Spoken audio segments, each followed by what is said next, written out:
बिस्मिल्लाहिर्रहमानिर्रहीम।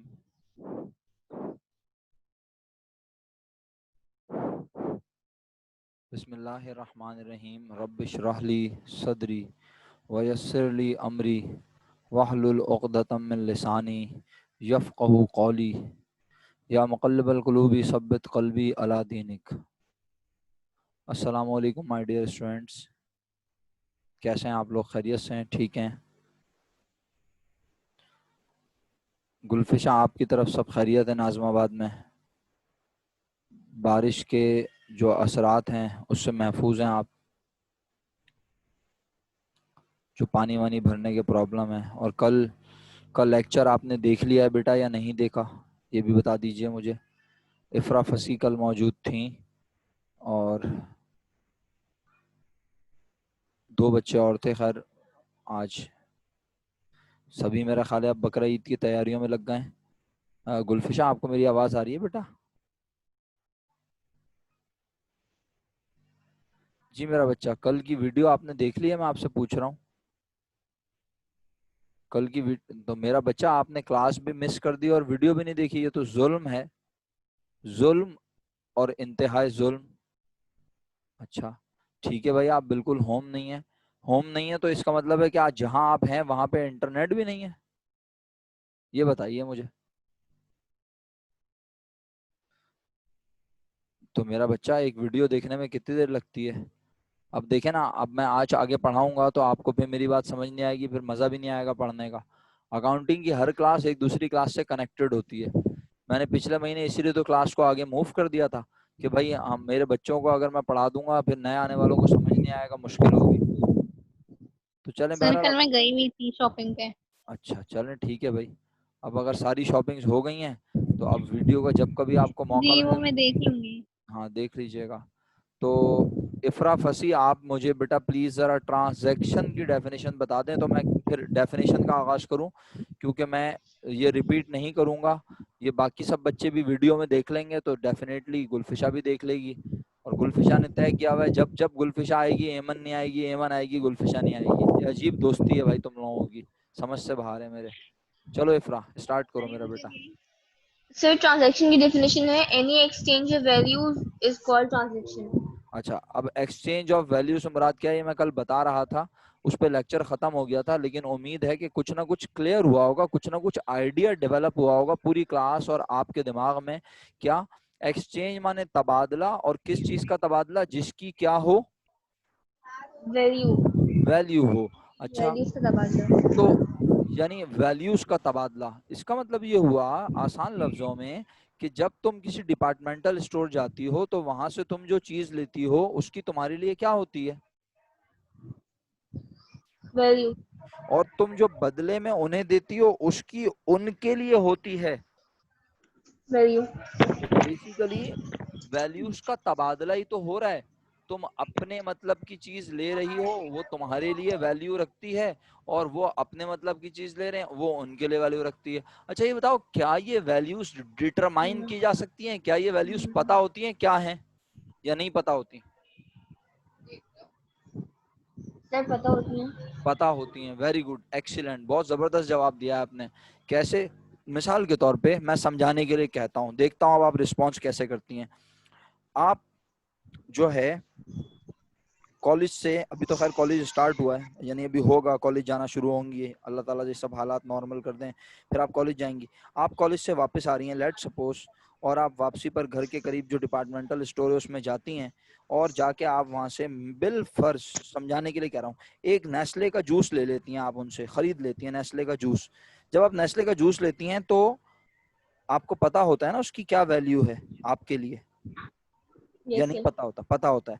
सर अब पता होता है। पता होता है, अब अगर दुकानदार आपको कहे जी 100 रुपए दे दीजिए, छोटा वाला वो जो होता है ना जूस, यानी 1 लीटर नहीं बोल रहा, जिसको वो जो होता है मेरा ख्याल है 250 ml होता है कि, डब्बे में जो होता है, हाँ वो भी बॉक्स जूस जो होता हाँ, है। 1 लीटर वाला भी डब्बे में आता था, लेकिन अब तो खैर बॉटल्स में आ रहा है। मैं छोटा वाला बात कर रहा हूँ, वो जो आप बिल्कुल सही कह रही हैं, डब्बे में होता है छोटा सा 200 ml का।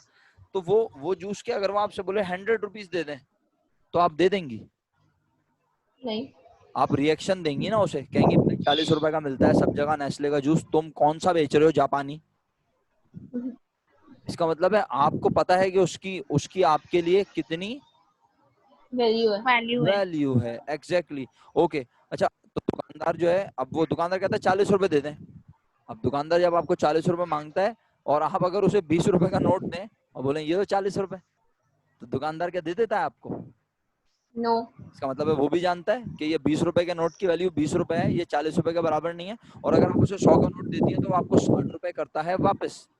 इसका मतलब है वो भी जानता है कि जो चीज मैं इन्हें दे रहा हूँ उसके बदले में जो मुझे वैल्यू चाहिए वो 40 चाहिए, और इनको जो चीज मिल रही है ये भी जानती है कि उसकी वैल्यू 40 रुपए है। इसका मतलब है आप दोनों उस चीज को जिसे आप एक्सचेंज कर रहे हैं, आप दोनों उसकी वैल्यू पर मुत्तफिक हैं, आप दोनों उसकी वैल्यू जानते हैं, तभी तो उसे एक्सचेंज कर रहे हैं। और ऐसा एक्सचेंज जिसमें वैल्यू तयन किया हुआ हो, वैल्यू डिटरमाइंड।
बिल्कुल सही कह रहे थे आप लोग। आपको आवाज नहीं आ रही थी, जब आवाज नहीं आ रही थी तो मुझे मैसेज ही कर देते सर। मैं इतनी देर से बोले जा रहा हूँ और मैं कह रहा हूँ रिस्पॉन्स ही नहीं कर रहे बच्चे हमारे। ये तो जुल्म है ना। मैं कह रहा हूँ पता नहीं कहाँ चली गई सर अब दोनों। आने लग गई। हाँ तो अब तो आने लग गई, मुझे भी नजर आ रही है, आपको भी नजर आ रही होगी, मैंने ये सेटिंग्स खोली हुई थी। मुझे लगा हाँ। मैं नेट में मसला हो रहा है तो मैं ओके। इसलिए मैं कुछ अच्छा बोला अच्छा, ही नहीं। चलो कोई बात नहीं। अब इफ्रा भी बोल रही थी, मुझे इफ्रा की भी आवाज नहीं आ रही थी, मैं वही बोलूँ यार पता नहीं क्या। अच्छा, इफ्रा की आवाज तो खैर मुझे आनी चाहिए थी, आप लोगों की आनी चाहिए थी, मेरा माइक हिल गया था शायद, तो इस वजह से आपको आवाज नहीं आ रही थी। अच्छा मुझे ये बताएं, मैं ये अर्ज कर रहा था आप लोगों से भाई कि ट्रांजैक्शन में मुलाजमीन से आपने काम करवाया अपने ऑफिस में। इफ्रा आवाज आ रही है अब आपको? Yes sir. आपने अपने मुलाजमीन से काम करवाया, जब आपने काम करवा लिया तो आपको क्या मिला? वैल्यू काम की। आपको आपको जो उन्होंने काम किया वो काम आपके लिए क्या रखता है? वैल्यू। तो क्या आप उन्हें वैल्यू पच्चीस रखता है। 25 लाख रुपए सैलरी दे देंगे क्या आप एक मुलाजिम को? नहीं। उस काम की आपने उससे पहले से सैलरी डिसाइड की हुई होगी। यस। जी। तो इसका मतलब है आप बदले में उसे देंगी पैसे, पैसे की उसके लिए होगी वैल्यू। वैल्यू। आप किसी बच्चे को मोहल्ले के ट्यूशन पढ़ाना शुरू कर दें, अगर खुदा ना खास्ता ऐसा इत्तेफाक हो जाए कि कोई बराबर वाली आंटी अपने छोटे वाले दाने को लेके आ जाए और बोले क्या इसके मुस्तकबिल से खेलेंगी आप, और आप बोले हाँ हाँ मैं तो बहुत अच्छा खेलती हूँ, मतलब पढ़ाती हूँ, तो अगर ऐसा हो इत्तेफाक जिंदगी में कभी, तो आप यकीनन उन्हें बताएंगी, बोलेंगी कि मैं पढ़ाने के इतने पैसे लूंगी, या 1 महीना पढ़ाकर आप बोलेंगी इतनी फीस चाहिए मुझे, तो इसका मतलब है आपने उन्हें कुछ दिया ना जिसकी उनके लिए है, वैल्यू। और बदले में आपको जो चाहिए वो है पैसा, पैसे की आपके लिए है वैल्यू। आई होप आप मेरी बातें समझ रहे हैं। इसी तरह बिजनेस में जी। बेतहाशा काम होते हैं। मसलन बिजनेस में हम सामान माल खरीद के लाते हैं। क्या खरीद के लाते हैं? माल। तो माल माल। जिससे खरीद के लाते हैं, माल जिससे खरीद के लाते हैं उसे क्या देते हैं? और रिटर्न में से पैसे देना। हाँ, दुआएं तो देते नहीं होंगे, पैसे देते होंगे। पैसे देते होंगे, पैसे की उसके लिए होती होगी, वैल्यू। और हमारे लिए माल की होती है। वैल्यू। फिर उस माल को क्या करते हैं? यूज। खुद ही इस्तेमाल करके खुश होते हैं, बोलते हैं हाँ हमने इस्तेमाल कर लिया, बहुत अच्छा लगा, बड़ा जबरदस्त। फिर अरे तो हम माल, लोग बिजनेस ही तो कर रहे हैं, तो इफरा, बिजनेस के लिए बेचेंगे और इफरा ये माल सब। जो खरीद के लाए वो इसलिए खरीद के लाए कि उस माल को आगे बेचेंगे, ताकि ये करने से इससे हमें क्या हो? प्रॉफिट, मुनाफा। इसका प्रॉफिट हो। मतलब है, अब मैं उस माल को जब बेचूंगा, तो माल को जब बेचूंगा तो जो खरीदेगा उसके लिए उस माल की होगी, वैल्यू। और मुझे वैल्यू। मुझे बदले में पैसे मिलेंगे, पैसे की मेरे लिए वैल्यू है। तो ये भी क्या है? ये क्या हो रही है बिजनेस में? ट्रांजैक्शन। ये बिजनेस में क्या? ट्रांजैक्शन। हाँ, यानी माल खरीदना, माल खरीदना, पैसे देना, ट्रांजैक्शन। माल बेचना, पैसे लेना, ट्रांजैक्शन। मुलाजमीन से काम करवाना, सैलरी देना, ट्रांजैक्शन। अच्छा, क्या सर पैसे देने को ट्रांजैक्शन कहते हैं? नहीं, पैसा देना ट्रांजैक्शन की शर्त नहीं है। शर्त ये है कि तुमने कोई चीज ली जिसकी है वैल्यू, और तुमने बदले में कुछ ऐसा कहा या दिया जिसकी सामने के वाले के लिए वैल्यू है। मसलन अब मैं एक मिसाल लूंगा, जरा गौर से सुनेंगे आप दोनों, और बाकी लोग भी इंशाल्लाह सुन ही लेंगे लेक्चर। देखो मेरी बात अब गौर से सुनना। बिलफर्ज आपने एक दुकान से जाके सामान खरीदा, मोहल्ले की दुकान है बिलफर्ज, आप अक्सर जाते रहते हैं, दुकानदार बहुत अच्छे तरीके से आपको, आपके पेरेंट्स को जानता है। आपने जाके उससे सामान लिया, और सामान लेने के बाद आपको याद आया कि आप तो वॉलेट घर भूल के आ गए। मैं समझाने के लिए कह रहा हूँ मिसाल, प्रैक्टिकल लाइफ में और भी मिसालें हैं, लेकिन प्रैक्टिकल। सर आपकी आवाज नहीं आ रही। तो मैं, सर आपका माइक।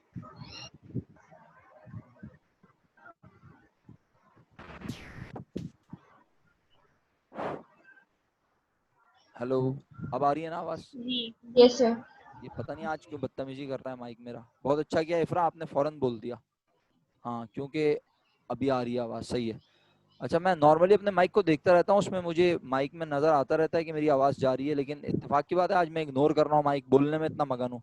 अच्छा, क्या बोल रहा था मैं? जरा जुमला याद दिला दीजिए, अगर आवाज जहां तक ये आप वॉलेट घर पे भूल जाते हैं और हाँ हाँ दुकानदार। बिल्कुल। तो मैं कह रहा था कि प्रैक्टिकल एग्जाम्पल्स भी मैं आपको दे सकता हूँ, लेकिन मसला है कि प्रैक्टिकल एग्जाम्पल जो है वो आपको किसी हद तक समझ आएगी। 100% इसलिए समझ नहीं आएगी कि आप लोग प्रैक्टिकल लाइफ के बारे में भी जानते नहीं है बहुत करीब से, बिजनेस के हवाले से। तो मैं आपको घर की मिसाल दे रहा हूँ, आपकी पर्सनल लाइफ की। आप दुकानदार के पास गए, सामान खरीदा, और सामान खरीदने के बाद आपको याद आया वॉलेट तो आप घर भूल के आ गए, तो आपने उसे क्या कहा? सामान ले लिया है आपने या नहीं, ये बताएं। लिया। सामान ले लिया। अब आपने उसे बोला भाई इत्तेफाक से मैं वॉलेट भूल कर आ गया हूँ, तो मैं आपको पैसे कल दे दूंगी। कल दे दूंगा, या जब भी दूसरी बार आऊंगा दुकान पे तो दे दूंगा। या आपने उससे क्या किया बेसिकली? लोन लिया नहीं। लोन लिया है। तुम क्या उससे कर्जा लेके आ रही हो? लोन का मतलब तो पैसे लेना होता है। ये तुमने फिर से उससे तुमने उससे डीलिंग डीलिंग की है।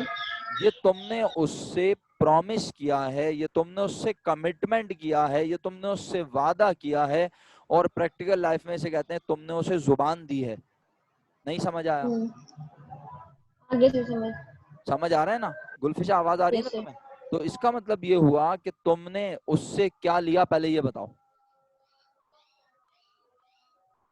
उससे सामान लिया, सामान लिया जो तुम अपनी जात के लिए अपने घर में इस्तेमाल करोगे, सामान ले लिया। लेकिन मजे की बात है पैसे तो दिए नहीं है। लेकिन तुमने जो उसको जुबान दी है ना, उस जुबान की उसके लिए है वैल्यू।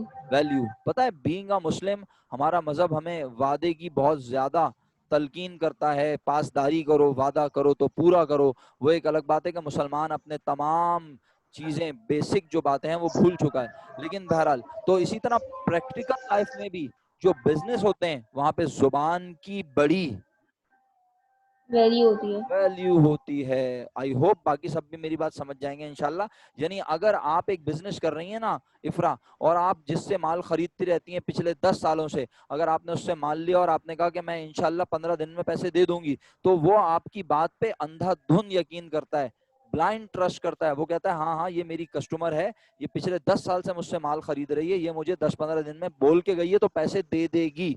इसका मतलब है उसके पास फिजिकली तो अभी कुछ भी नहीं है। नहीं आया है वैल्यू, ना। वैल्यू नहीं आई। लेकिन आपके पास क्या आ गया? वैल्यू आपकी, जो आपको सामान चाहिए था। आपके पास सामान आ गया, माल आ गया। तो आपके पास से कुछ गया, सोचो। फिर आपसे, आपके पास से आपकी कमिटमेंट गई। एग्जैक्टली आपने जो प्रॉमिस किया ना, वो प्रॉमिस उसके लिए अहमियत रखता है। उस अगर देखे ना, अगर एक बात बताएं, मेरी बात जरा गौर से सुनिएगा, आपको अल्लाह के हुक्म से मेरी बात फौरन समझ आएगी। आप किसी ऐसी दुकान पे चली जाएं जहां आप फर्स्ट टाइम जा रही हैं, आप जाएं वहां जाके सामान खरीदें और बोले वॉलेट भूल गई हूँ, क्या आपको वो उधार देगा? बताएं। नो। क्यों? क्योंकि उसके लिए आपकी जुबान की कोई, वैल्यू नहीं है। आपके कमिटमेंट की कोई। वैल्यू नहीं है। इसका मतलब है ये तो वही होता है जहां पे सामने वाला आपको जानता हो तो वो कहता है हाँ हाँ भाई इन्होंने कह दिया तो बस इनके कहने पे मैं माल दे रहा हूँ। आप कहती हैं कि मेरे दोस्त को माल दे दो, मेरे दोस्त को, अब थोड़ा बिजनेस के हवाले से सोच लेते हैं ना। आप कहती हैं कि भाई ये बिलफर्ज गुलफिशा मेरी दोस्त है, इसको माल दे दो 5 लाख रुपए का, तो मैं गुलफिशा को 5 लाख रुपए का माल दे देता हूँ, क्योंकि मेरे लिए आपकी बात की क्या है? वैल्यू। अहमियत। वैल्यू, अहमियत, वैल्यू। सही है। आई होप आप सब समझ रहे हैं। तो अब वो अहमियत कितनी है, ये वो वाली अहमियत नहीं है कि मैं बोलूं हाँ भाई इफ्रा एक बहुत सादिक और अमीन लड़की है। ये वैल्यू का मतलब है कि 5 लाख रुपए का जो कमिटमेंट है वो इफ्रा ने भी किया है और गुलफिशा वो पैसे मुझे देगी 5 लाख रुपए। तो मेरे पास 5 लाख रुपए का आया प्रॉमिस, और मेरे पास से क्या गया बदले में? 5 लाख रुपए का माल। गुलफिशा के पास 5 लाख रुपए का माल आया और गुलफिशा ने मुझे कहा कि वो 5 लाख रुपए अदा करेगी। तो गिव एंड टेक हो रहा है या नहीं? वो रहता है। बताओ, पैसे तो इन्वॉल्व नहीं हुए ना, नो। लेकिन फिर भी क्या हो रही है? ट्रांजैक्शन।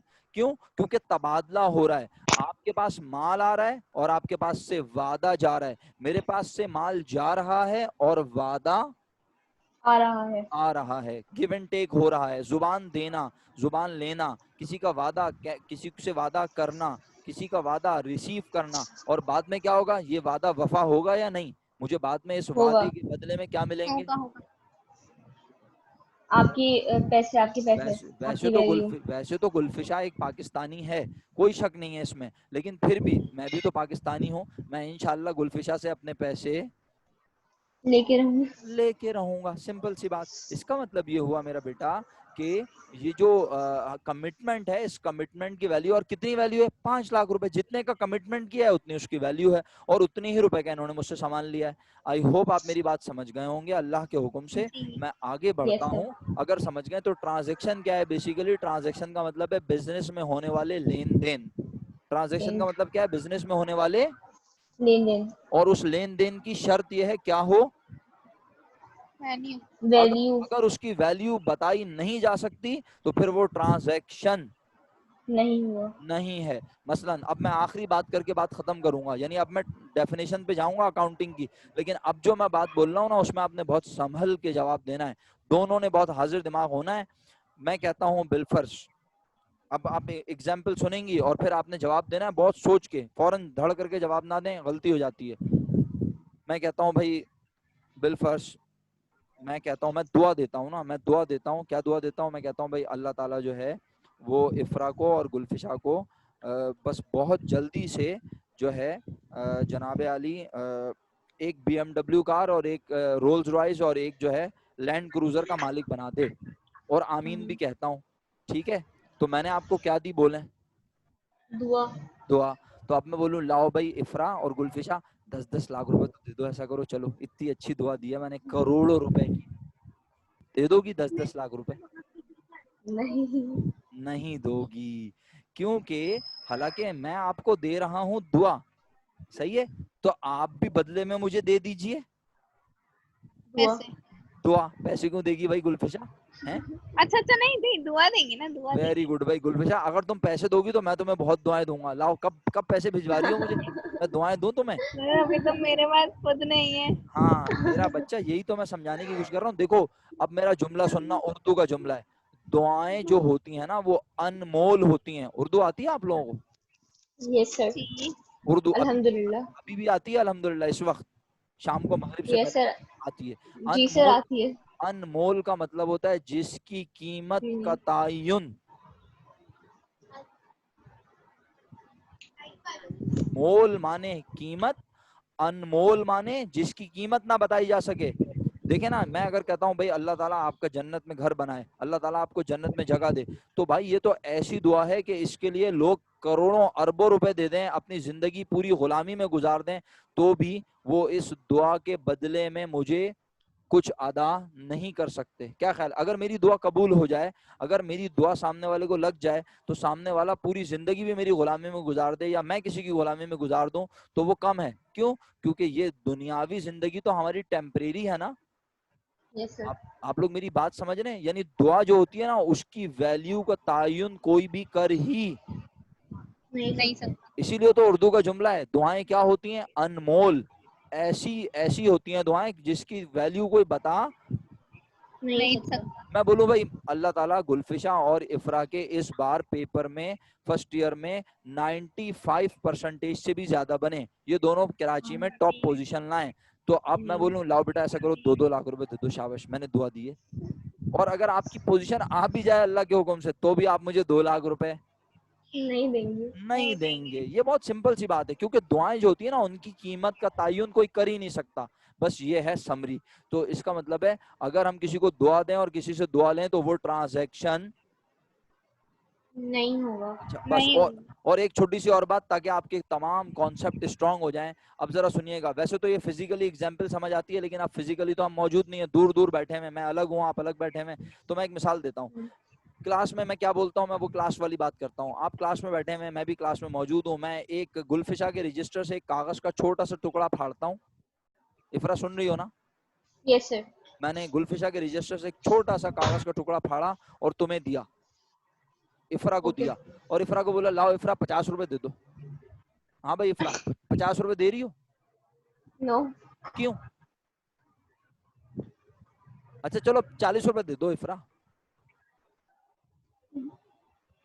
अरे इफरा तुम तो चली गई, 40 रुपए दे दो। सर, सर दे दूंगी, कोई बात नहीं। अल्लाह अकबर, ये तो देखो है मेरे पास। कितने आजिजी वाले बच्चे हैं मेरे पास, ऐसे आजिज बच्चे हैं माशाल्लाह। इनके सारी देखो कितने, यानी उस्ताद का एहतराम तो कूट कूट के भर दिया लग रहा है किसी ने अंदर। अरे मेरा बच्चा थोड़ी देर के लिए भूल जा के मैं सर इमरान हूँ, सही है। अब बोल 40 रुपए देगी मुझे?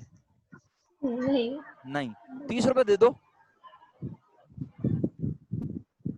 1 रुपए की बात करें सर। 1 रुपए दोगी? 1 रुपए, एक हाँ रुपए सर दो, दे दूंगी। दे 1 रुपए, दूंगी। 1 रुपए दोगी? जी सर दे दूंगी। अरे नहीं दोगी लड़की, 1 रुपए भी नहीं दोगी तुम मुझे।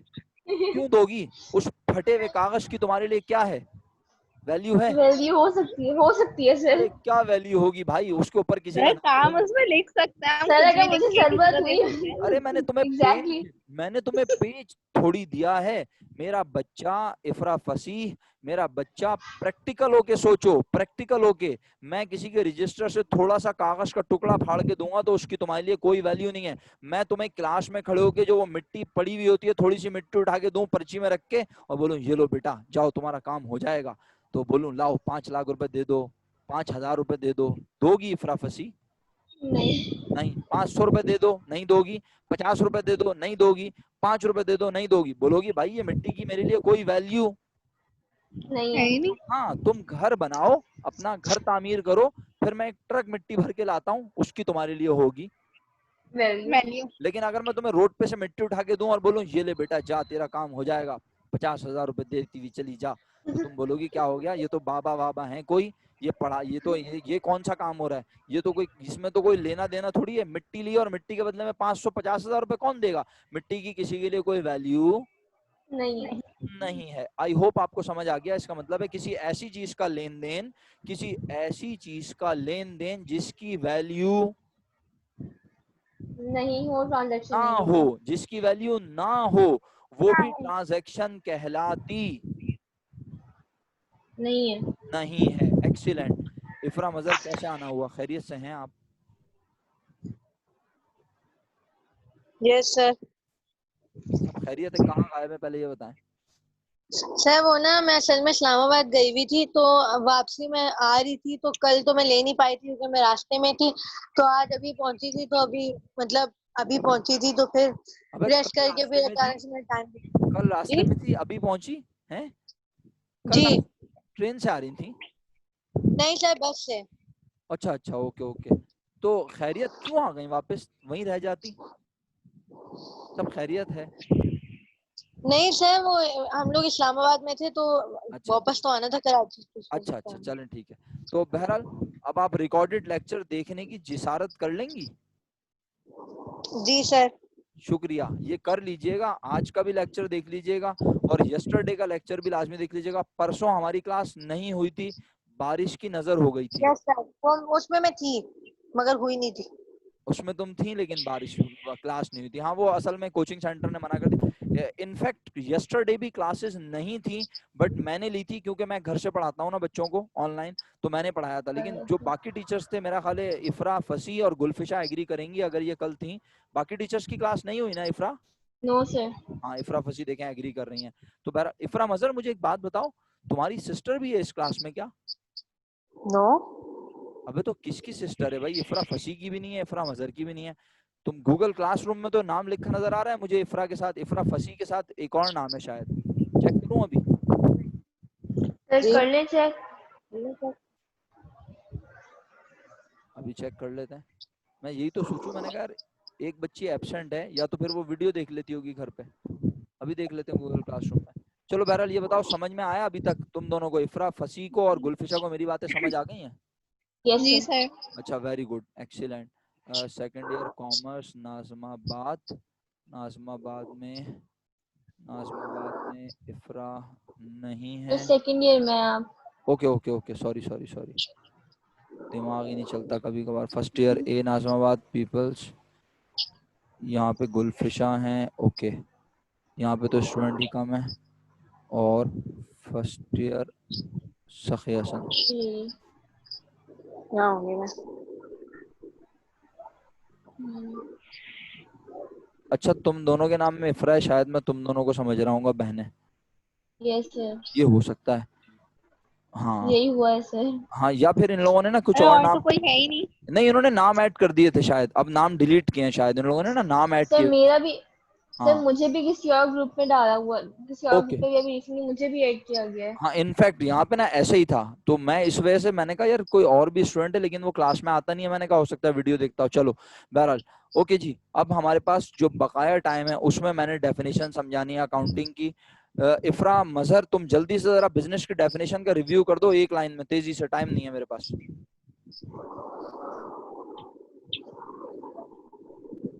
इफरा मजहर, अपनी अकल से करना है, किताब विताब से रजिस्टर से देख के नहीं करना। तुम्हारे मुताबिक बिजनेस क्या है, जल्दी बोलो।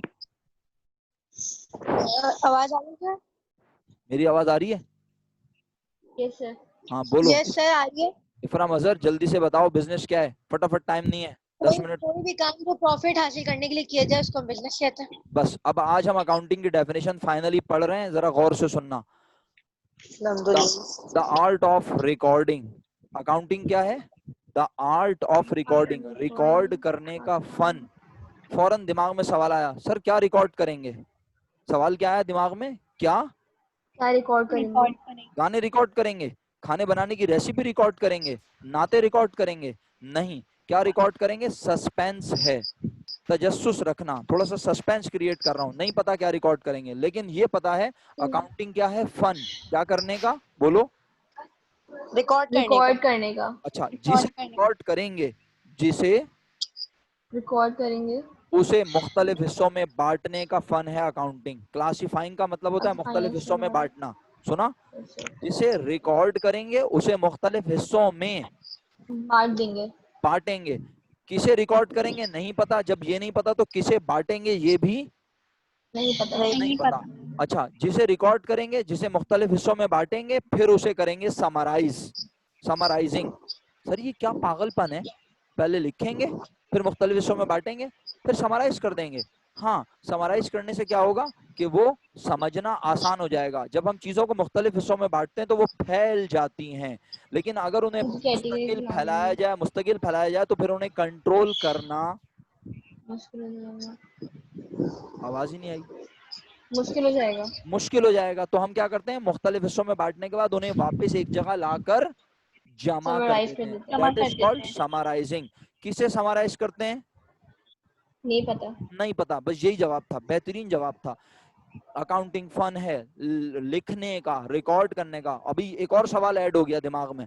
बोला सर कहाँ लिखेंगे? दीवारों पे वॉल चॉकिंग करेंगे क्या मोहल्ले में? नहीं। कहाँ लिखेंगे ये भी बता दूंगा इंशाल्लाह। और क्या लिखेंगे ये भी बता दूंगा। मुख्तलिफ हिस्सों में बांटने का और एक जगह लाके जमा करने का, समराइज करने का, समरी बनाने का in a significant manner. In a significant manner. Significant significant manner का मतलब एक मखसूस अंदाज, वो अंदाज जो हर किसी को आता नहीं है। इफ्रा मजर भी अपनी पॉकेट मनी का हिसाब किताब जानती हैं, इफ्रा फसी भी अपनी पॉकेट मनी का हिसाब किताब जानती हैं, गुलफिशा ने भी कोई अकाउंटेंट नहीं रखा हुआ, ये भी अपना हिसाब किताब खुद करती हैं।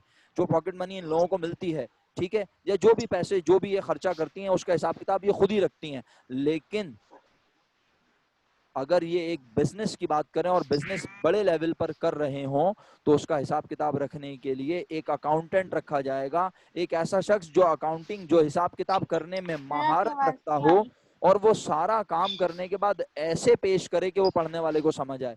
तो इन अ सिग्निफिकेंट मैनर क्लियर हुआ क्या है? Yes sir. And in terms of money transaction. Transaction. और वो जितने भी काम ये हुए ना, ये जितने भी काम क्या क्या हुए, रिकॉर्डिंग, क्लासिफाइंग, समराइजिंग, ये सब मखसूस अंदाज से हुए। और ये किस में हुए? पैसों में हुए। टर्म्स और ऑफ ये मनी का ट्रांजैक्शन। और ये ट्रांजैक्शन, इसका मतलब है लेन देन हुआ। तो ये लेन देन कहाँ हुआ? ये लेन देन क्या मेरे घर में हुआ? नो। ये क्या बिलफर्स गुलफिशा के लेन देन की बात हो रही है? नहीं, हम बिजनेस के लेन देन की बात कर रहे हैं, याद रहे। तो बिजनेस में जो लेन देन हुए, ट्रांजैक्शन हुई, और वो ट्रांजैक्शन किस में हुई? शर्त क्या है? पैसों में, मनी में। सही है, ये कंडीशन है। अच्छा सर क्या बगैर पैसों की भी ट्रांजैक्शन हो सकती है? जी हाँ। अगर आपने 9 या 8 क्लास की इंग्लिश में या किसी भी सब्जेक्ट में बार्टर सिस्टम का लफ्ज पढ़ा हो तो आपको पता होगा। BARTER, barter system. तीनों में से किसी ने पढ़ा है? आप तीनों में से नो। नहीं पढ़ा? मैं बता देता हूँ। मैंने पढ़ा है बार्टर सिस्टम। पढ़ा है? किसने पढ़ा है? नाम दोबारा बताओ। मैंने पढ़ा है गुलफिशा। इफ्रा फसी ने पढ़ा है। अबे गुलफिशा ने पढ़ा? गुलफिशा ने पढ़े। अच्छा, गुलफिशा ने पढ़ा है। क्या होता है बार्टर सिस्टम, याद है गुलफिशा? सर बार्टर सिस्टम ये मैंने इकोनॉमी में पढ़ा था। क्या पढ़ा था? एक ऐसा वो निजाम। जो पुराने जमाने के बार्टर सिस्टम थे, वो Exactly. जो एनिमल्स को या हाँ। किसी चीज को लेके जो सामान उनको लेना होता था। 100% सही कह रही हो, 100% सही कह रही हो गुलफिशा। देखो पुराने जमाने में, पुराने जी बिल्कुल सही कह रही हो, 100% करेक्ट। पुराने जमाने में पैसे मौजूद नहीं थे, पैसों का वजूद नहीं था, तो लोग चीजें था ही एक नहीं, दूसरे बिल्कुल भी से, नहीं था। लोग एक दूसरे से चीजें जो लेते थे ना, वो चीजों के बदले में चीजें लेना और देना, that is called barter. Now it is clear? Yes. Okay. तो अब कहता है अकाउंटिंग फन है लेन देन को क्या करने का? बोलो, कर्सर नजर आ रहे हैं? रिकॉर्ड करने का। रिकॉर्ड किसके लेन देन? सर इमरान के? इफ्रा फसी मनी। के? नहीं। मनी। मनी पैसों के तो हैं, लेकिन वो पैसों से जो लेन देन हुआ है वो किसका लेन देन? सर इमरान का लेन देन? नहीं। बिजनेस। बिजनेस में होने वाले पैसों से जो लेन देन होते हैं बिजनेस में, उन लेन देन को लिखने का नाम। सर कहाँ लिखेंगे? चाहे मैनुअल रिकॉर्ड करो, रजिस्टर्स में लिखो, चाहे कंप्यूटराइज अकाउंटिंग करो, कहीं भी लिखो, लिखने का नाम है रिकॉर्डिंग।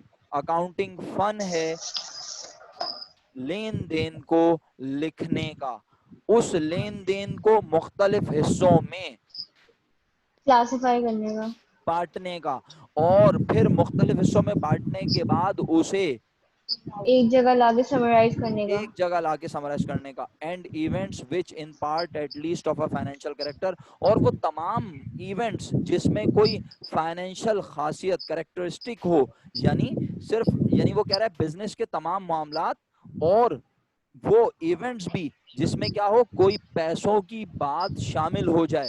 और आखिरी बात तो बहुत ही इंपॉर्टेंट लिखी है, क्या, and interpreting the result thereof. के ऊपर टाइम कम है लेकिन मैं कोशिश करता हूँ मुख्तसर बोल दूं। And interpreting the result thereof, sir इसका मतलब क्या है? इसका मतलब है वो जो कुछ लिखा, वो जो कुछ मुख्तलिफ हिस्सों में बांटा और जिसे समराइज किया, वो इस तरह से पेश किया जाए। इंटरप्रेटिंग का मतलब होता है पेश करना, तर्जुमा करना। इंटरप्रेटिंग का मतलब टू रिप्रेजेंट। इंटरप्रेटिंग का मतलब क्या बोला मैंने? To represent. रिप्रेजेंट, हाँ, किसे रिप्रेजेंट करो? जो बिजनेस के ट्रांजैक्शन तुमने रिकॉर्ड की हैं, मुख्तलिफ हिस्सों में बांटी हैं, जिन्हें तुमने समराइज किया है, तुम उन्हें आखिर में किसी के सामने ऐसे पेश करो कि उसका नतीजा, उसका रिजल्ट उसे समझ आ जाए कि क्या है। सर हमें समझ नहीं आया कि आपने क्या बोला है, मैं समझाता हूँ जल्दी से, टाइम बहुत कम है, मैं तेजी से बोलूंगा, आप जरा दिमाग मेरे साथ चलाना, जहां दिमाग ना चले जल्दी से बोल देना समझ नहीं आया। आपका एक कजन जो है वो साइंस पढ़ के डॉक्टर बन जाता है, एक कजन साइंस पढ़ के इंजीनियर बन जाता है, और आप जो है कॉमर्स पढ़ के अकाउंटेंट बन जाते हैं। वो आपका जो कजन है जो डॉक्टर बना था, वो अपनी एक छोटी सी क्लिनिक खोलता है, पहले वो हिसाब किताब खुद ही करता रहता है, फिर क्लिनिक से वो हॉस्पिटल बनाता है और बहुत बड़ा हॉस्पिटल बना देता है। अब बताएं, वो मरीजों के जो है वो क्या मरीजों के ऑपरेशन करेगा, मरीजों को देखेगा, या वो काउंटर पे बैठ के नोट गिनेगा? मरीजों को ऑपरेशन करेगा, ऑपरेशंस करेगा, मरीजों को देखेगा। तो वो फिर हिसाब किताब के लिए किसी एक ऐसे बंदे को रखेगा जिस पे वो भरोसा कर सके, जो उसके पूरे हॉस्पिटल का हिसाब किताब संभाले, उसे कहेंगे अकाउंटेंट। अब अकाउंटेंट अपने तरीके से हिसाब किताब करेगा या डॉक्टर साहब उसे हिसाब किताब करना सिखाएंगे? अपने वो तरीके अपने से। तरीके से करेगा। अकाउंटेंट अपने तरीके से हिसाब किताब करेगा, डॉक्टर साहब अपने तरीके से ऑपरेशन करेंगे, दोनों का काम अलग अलग है ना। Yes sir. लेकिन जब अकाउंटेंट पूरा हिसाब किताब कर लेगा, हिसाब किताब करते हुए वो चीजों को लिखेगा, मुख्तलिफ हिस्सों में बांटेगा, फिर एक जगह लाके जमा करेगा, और आखिर में जब डॉक्टर साहब पूछेंगे हाँ भाई हॉस्पिटल चलाने से क्या हुआ, हमें फायदा या नुकसान। तो अकाउंटेंट बोलेगा मुझे क्या पता, मैं तो बस ऐसी लिख रहा था चीजें, मैं तो लिखता रहता था कंप्यूटर में बैठा हुआ, पैसे आए पैसे गए, पैसे आए पैसे गए। अकाउंटिंग ये होती है क्या, पैसे आए और पैसे गए? नहीं, वो बताएगा, वो नहीं। ऐसी चीज पेश करेगा, यानी आप अपने कजन के सामने एक ऐसी रिपोर्ट बना के पेश करेंगे कि आपका कजन है तो डॉक्टर, लेकिन फिर भी वो रिपोर्ट पढ़ के समझ जाएगा कि बिजनेस करने से, हॉस्पिटल चलाने से उसे क्या हुआ, प्रॉफिट या। प्रॉफिट या लॉस। तो ये लॉस। अकाउंटिंग का ये फन है, ये अकाउंटिंग का फन है। क्या अकाउंटिंग लिखती है, मुख्तलिफ हिस्सों में बांटती है, फिर एक जगह जमा करती है, और आखिर में ऐसे पेश करती है कि पढ़ने वाला डॉक्टर हो, इंजीनियर हो, साइंटिस्ट हो, कोई भी हो, वो पढ़ के समझ जाए कि आखिर बिजनेस करने से क्या रिजल्ट मिला, बिजनेस करने से फायदा हुआ या नुकसान। आप सबको डेफिनेशन ईमानदारी से समझ आई? Yes sir. इंशाल्लाह मैं आपसे ये शेयर भी करवा दूंगा मजीद मटेरियल। अब आप इस वीडियो को एक बार दोबारा देख लीजिएगा। इंशाल्लाह अगली क्लास में मेरी तरफ से एडवांस ईद मुबारक सब लोगों को। अब टाइम किसी भी वक्त खत्म